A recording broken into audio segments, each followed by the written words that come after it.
find the biohazard container location. Copy, but first, we learn. Now for this video, I'm going to be covering one of the points and principles of Rainbow Six Siege, which is your line of sight. This is something that will make or break almost every game you play. I first want to talk about peeking. This is when you move from behind cover to see where you want to aim. Sounds simple, but is very difficult to master.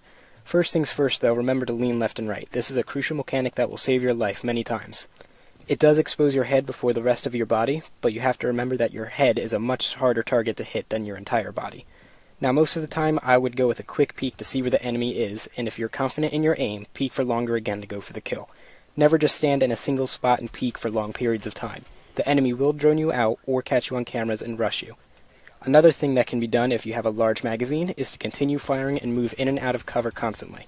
In my experience, this either keeps the enemy from peeking and advancing, or if they do peek, it's a kill.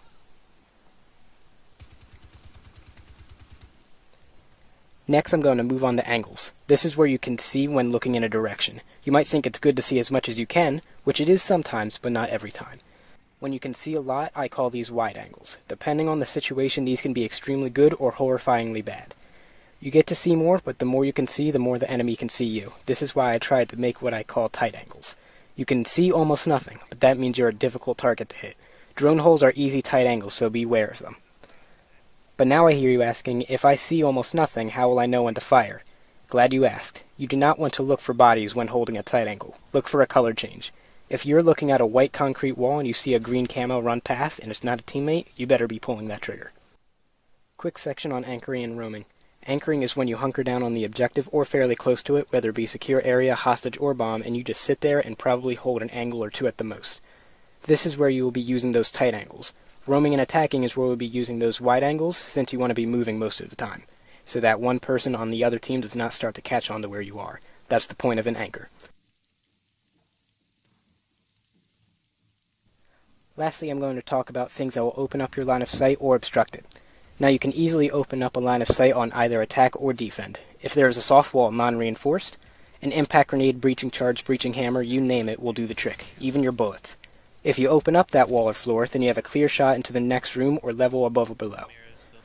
Obviously, if there is a hard wall reinforced, then defenders, you're out of luck. But attackers, you can open those right up with exothermic charges or X-Kairos pellets.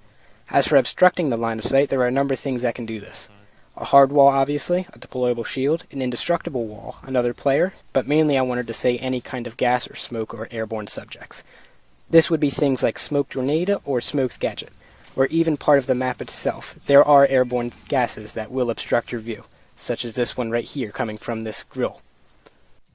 That's all I have to say on lines of sight in Rainbow Six Siege. Is there something you think I missed in this topic? Let me know in the comments below. Be sure to follow me over at twitch.tv and subscribe here on YouTube. Charge in position.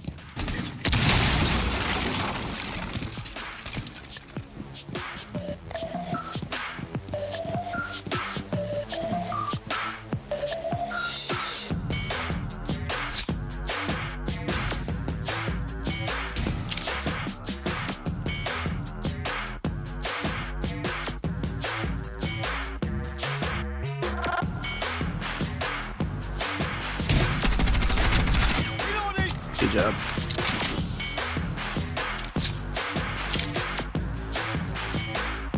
One in this room.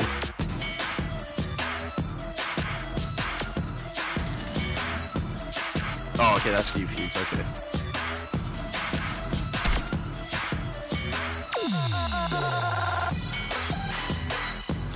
No, there's someone over here.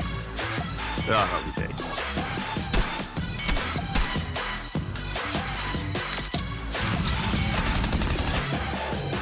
Last one. One more. Good job. Good job, you guys.